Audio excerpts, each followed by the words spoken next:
બધા જ લોકો જાણે છે કે પાસપોર્ટ એક ખૂબ જ મહત્વપૂર્ણ દસ્તાવેજ છે. વિદેશ યાત્રા કરવી હોય કે ભારતીય હોવાનો પુરાવો રજૂ કરવો હોય, પાસપોર્ટ એક મજબૂત દસ્તાવેજ છે.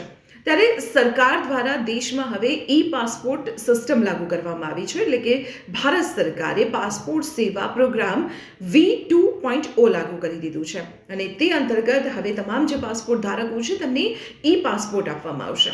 ત્યારે આ સુવિધા લાગુ થયા બાદ ઘણા લોકોના અમારી પાસે એવા સવાલ આવ્યા છે કે જો તેમની પાસે જૂના પાસપોર્ટ છે તો શું તે વેલિડ ગણાશે?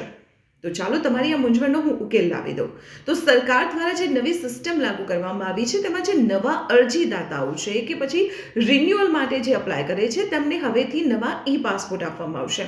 પરંતુ જો તમારી પાસે જૂનો પાસપોર્ટ છે અને તેની એક્સપાયરી ડેટ હજુ આવી નથી તો ત્યાં સુધી તમારો પાસપોર્ટ પણ વેલિડ ગણવામાં આવશે. તમારા પાસપોર્ટની જ્યારે એક્સપાયરી ડેટ આવી જશે અને તમે જ્યારે રિન્યુઅલ માટે અરજી કરશો ત્યારે તમને ઓટોમેટિકલી નવો ઈ પાસપોર્ટ આપવામાં આવશે. તેના માટે તમારે અલગથી અરજી કરવાની કોઈ જરૂર નથી. ઈ પાસપોર્ટમાં કવર ઉપર એક ગોલ્ડન કલરની RFID ચિપ હશે. તેમાં પાસપોર્ટ ધારકની બાયોમેટ્રિક અને પર્સનલ ડિટેલ હશે.